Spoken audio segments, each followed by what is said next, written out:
नमस्कार, मैं हूं गार्गी चक्रवर्ती। आप देख रहे हैं श्रेष्ठ यूपी। 2024 लोकसभा चुनाव के नतीजे आ गए हैं। इंडिया गठबंधन को 2024 के लोकसभा चुनाव में उम्मीद से बेहतर परिणाम मिला।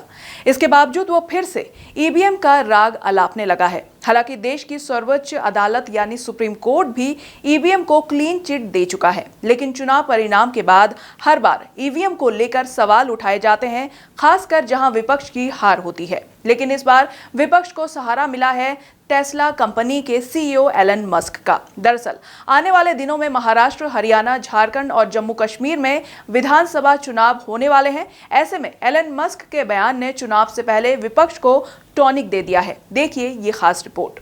देश में अक्सर ईवीएम मशीनों को लेकर सवाल खड़े होते हैं, लेकिन इस बार ईवीएम पर सवाल उठाने वालों में विदेशी की एंट्री हो चुकी है।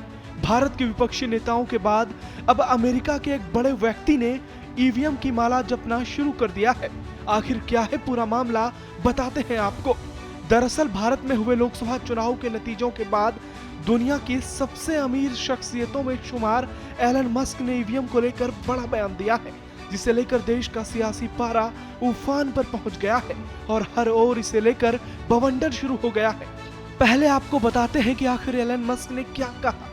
दरअसल कुछ ही दिनों में विश्व के सबसे पुराने लोकतंत्र अमेरिका में राष्ट्रपति चुनाव होने वाला है। इसे लेकर बीते 16 जून को एलन मस्क ने चौंकाने वाला दावा करते हुए कहा था कि ईवीएम को हैक किया जा सकता है और इसे खत्म किया जाना चाहिए। साथ ही उन्होंने अमेरिकी चुनाव में ईवीएम को हटाने की मांग की है। इसी बयान के बाद भारत में ईवीएम को लेकर पक्ष विपक्ष में महाभारत शुरू हो गया है। विपक्ष की ओर से सपा प्रमुख अखिलेश यादव ने एलन मस्क के ट्वीट को रिट्वीट करते हुए लिखा कि टेक्नोलॉजी समस्याओं को दूर करने के लिए होती है, अगर वही मुश्किलों की वजह बन जाए तो इसका इस्तेमाल बंद कर देना चाहिए।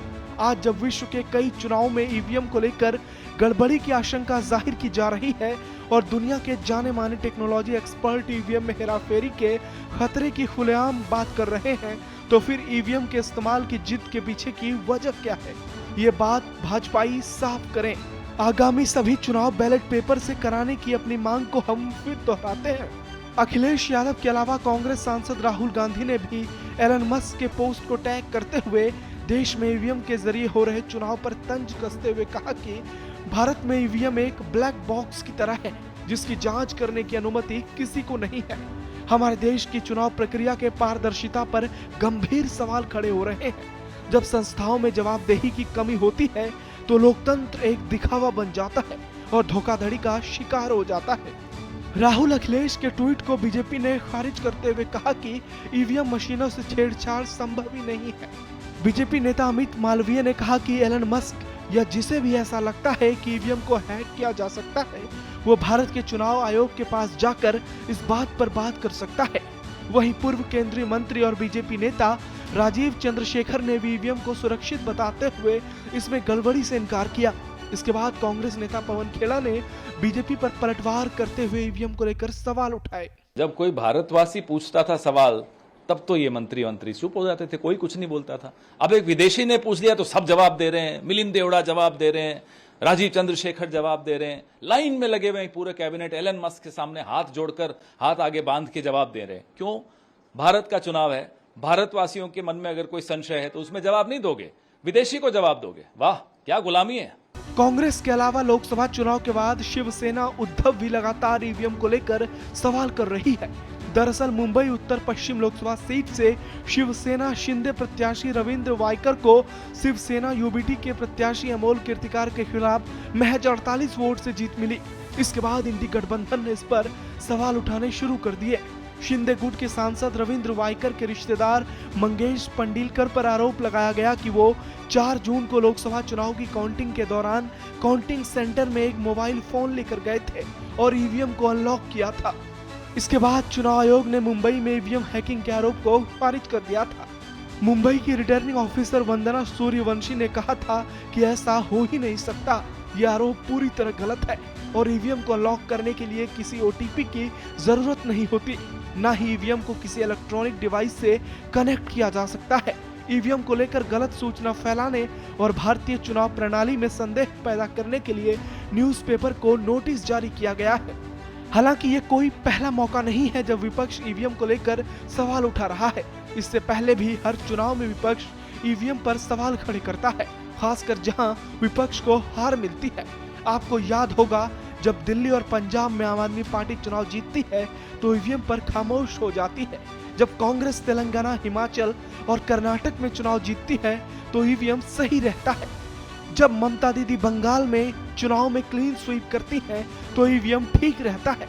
लेकिन अगर किसी चुनाव में भारतीय जनता पार्टी की जीत होती है तो जनता के जनादेश के खिलाफ शक ईवीएम पर किया जाता है, वो भी तब जब देश की सर्वोच्च अदालत सुप्रीम कोर्ट इसे लेकर अपना फैसला सुना चुकी है।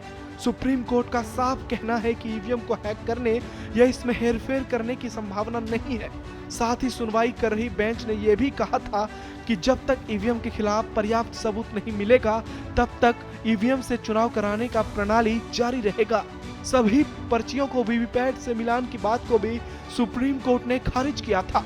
सुप्रीम कोर्ट का साफ मानना है कि देश अब पुरानी व्यवस्था में नहीं लौट सकता।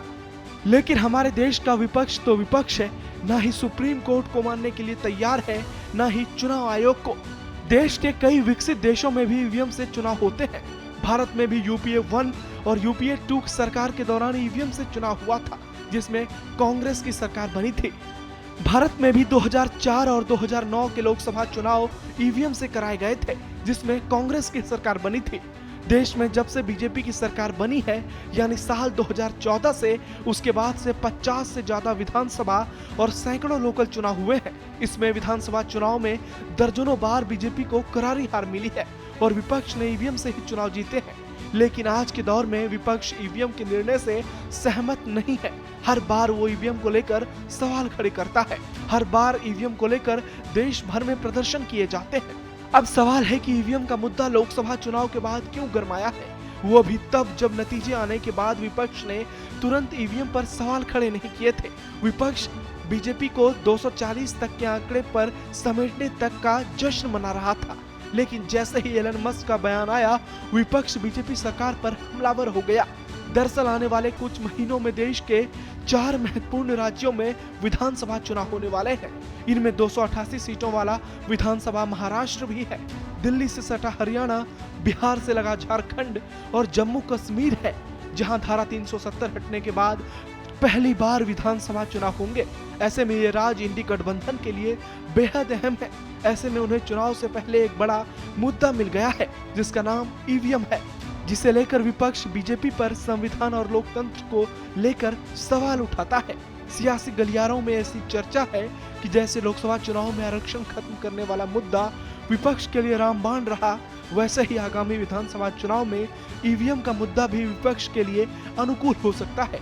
शायद यही कारण है कि विपक्ष ने फिर से ईवीएम का राग हलापना शुरू कर दिया है। ब्यूरो रिपोर्ट, श्रेष्ठ यूपी। यूपी की हर खबर देखने और उनसे अपडेट रहने के लिए हमारे चैनल श्रेष्ठ यूपी को सब्सक्राइब और लाइक करें। साथ ही बेल आइकन को दबाना ना भूलें, जिससे हमारे हर वीडियो की जानकारी आप तक पहुंचती रहे।